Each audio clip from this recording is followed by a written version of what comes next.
ഇതുവരെയും നിങ്ങളുടെ തമ്മിലടിയും കലഹവും ഒന്നും തീർന്നില്ലേ? അതെ, കലഹം തന്നെയാ. ഇത് ഇന്നും ഇന്നലെ തുടങ്ങിയതല്ല.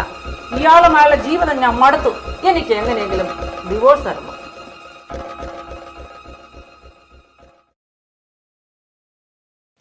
എത്ര നല്ല ആലോചനകൾ വന്നതാണെന്ന് അറിയാമോ? അവസാനം ചെന്ന് പെട്ടത് ഈ മാരുണത്തിന്റെ അടുത്ത്. എപ്പോ നോക്കിയാലും മൊബൈലിൽ അടക്കം പറച്ചില്ല. കുറെ സൊസൈറ്റി ലേഡികളുമായിട്ട് ഒരു ചുറ്റിക്കറക്കമുണ്ട്. ഞാൻ മടുത്തു സാറേ. എങ്ങനെയെങ്കിലും ഈ കുരിശ് എന്റെ തലയിൽ നിന്ന് ഒഴിവാക്കി തരണം. രണ്ടുപേരും അവിടെ ഇരിക്കേ.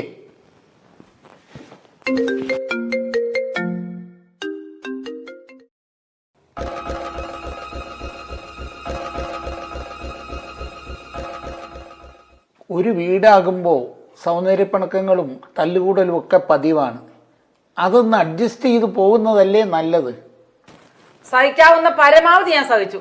ഇനി ഇയാളുമായിട്ട് ജീവിതം മുന്നോട്ട് പോകാൻ ഞാൻ തയ്യാറല്ല. അയ്യോ, എനിക്കൊരു ജീവിതം തന്നെ.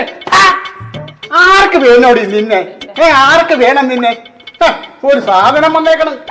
എന്റെ പൊന്ന് സാറേ, എങ്ങനെയെങ്കിലും ഇയാളെന്ന് എന്റെ തലയിൽ നിന്ന് ഒഴിവാക്കി തരണം. തന്നെ ഒഴിവാക്കാൻ തന്നെ ഞാനിങ്ങ് വന്നിരിക്കുന്നത്.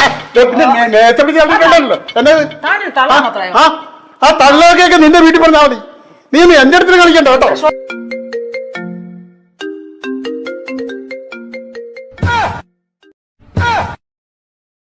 സാർ, ഞാനൊരു എക്സൈസ് ഓഫീസറാണ്. എൻ്റെ അക്കൗണ്ടിൽ 30 ലക്ഷം രൂപ ഉണ്ടായിരുന്നു. ഇന്നലെ ഞാൻ ബാങ്കിൽ ചെന്ന് നോക്കിയപ്പോൾ മിനിമം ബാലൻസ് പോലും ഇല്ല. അറിയാവോ? ഒരു വീടായാൽ പല ചെലവുകളും ഉണ്ടാകും.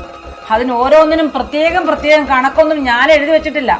കാശേ അത് വേണ്ടപ്പോ ചെലവഴിക്കാനുള്ളതാ, കെട്ടിപ്പിടിച്ച് വെച്ചോണ്ടിരിക്കാനുള്ളതല്ല. ഇവിടെ വേണമെങ്കിലും ഒപ്പിട്ട് തരാം. ഇയാളുമായിട്ടുള്ള ബന്ധം ഒന്ന് വേർപെടുത്തി തന്നാ മതി. അത് തന്നെയാ സാറേ എനിക്കും പറയാനുള്ളത്.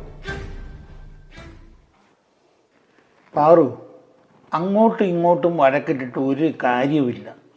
അപ്പുവിൻ്റെ അക്കൗണ്ടിലെ പൈസ എവിടെ പോയി? അതൊരു പ്രശ്നമാണല്ലോ പാറു. ഇയാളെ ഓഫീസിലെ ലിസി എന്ന പേരുള്ളൊരു സ്ത്രീയുമായി സ്ഥിരം ബീച്ചിലും പാർക്കിലും ഒക്കെ കറങ്ങി നടക്കുക. ഒരു ദിവസം പോലും എന്നെ ഒന്നും കൊണ്ടുപോയിട്ടില്ല. പറയരുത്. ആവശ്യമില്ലാത്ത കാര്യം പറഞ്ഞാൽ നിന്നെ ഞാൻ കൊന്നു കുഴിച്ചു മൂടും. പറഞ്ഞേക്കാം.